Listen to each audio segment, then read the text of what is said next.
নমস্কার বন্ধুরা, সকলে ভালো থাকুন। শুভ সন্ধ্যা। দেখুন কি সুন্দর আমাদের এই বিশ্বজগৎ, কত সুন্দর এই পৃথিবী।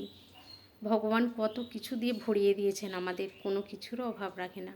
শুধু এখান থেকে তোমরা তৈরি করো, তোমরা যে যার পথ নির্ধারণ করো, তোমরা নাও, এখান থেকেই নিয়ে নাও, অনেক কিছু পাবে। নিজেদের সাধ্যমতো তোমরা যে যার পথে চলো, ঠিক পথে চলো, নিশ্চয়ই দেখবে ভগবান কারোর জন্য কিছু অভাব রাখে না, ভগবান কাউকে কিছু কম দেয় না। কিন্তু দেখুন এখন এমন সমাজ পরিস্থিতি, নিজেরাই কেউ ভালো থাকতে পারছি না। ভাই ভাইয়ের সাথে দ্বন্দ্ব, পাড়া প্রতিবেশীর সঙ্গে দ্বন্দ্ব, এক হাত জায়গা নিয়ে দ্বন্দ্ব। কিন্তু জায়গাটা আমিও নিয়ে চলে যাব না, কেউ নিয়ে চলে যেতে পারবে না। এখানের জায়গা এখানেই রেখে যেতে হবে।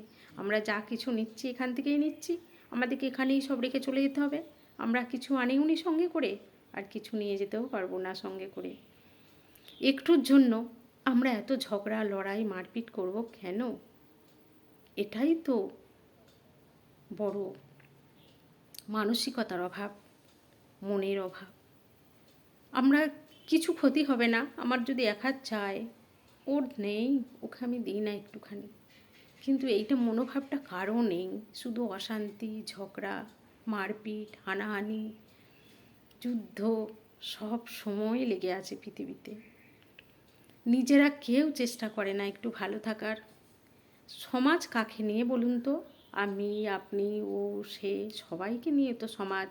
আমরা সমাজটা সবাই মিলেই গড়ি, কেউ একলা একলা কোনোদিনও সমাজ গড়া যায় না। আমরা ইচ্ছা করলেই পারি ভালো থাকতে, আবার ইচ্ছা করলেই পারি ঝগড়া অশান্তি করতে। আমাদের কাছেই সব কিছু, বিবেক, সত্তা, মন সবই দিয়েছেন ভগবান। যে যার বুদ্ধি মতো যে তার কাজ করো, একটু ভালো থাকো, সচেতন থাকো, পৃথিবীকে ভালো রাখো, সমাজ সংসারকে ভালো রাখো। ধন্যবাদ।